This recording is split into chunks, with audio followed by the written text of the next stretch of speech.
नांदेड़ के SBI ATM में लूट का वाकया पेश आया।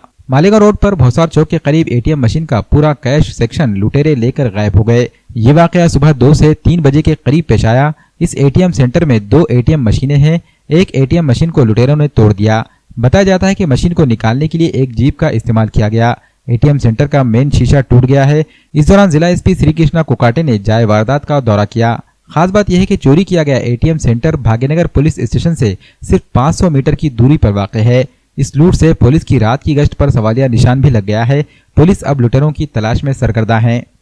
आज रोजी सकाळी 2 ते 2:15 दरम्यान पोस्ट भाग्यनगर हद्दीत मालेगाव रोड भौसार चौक येथे असलेले एसबीआई बँकेचे एटीएम अज्ञात चोरट्यांनी दोरीच्या सहाय्याने मशीनला बांधून बोलेरो पिकअपच्या ताकदीने ओढून घेऊन गेले आहेत। सदर मशीनमध्ये 25,89,900 रुपये असल्याची माहिती एसबीआई बँकेकडून मिळाली आहे।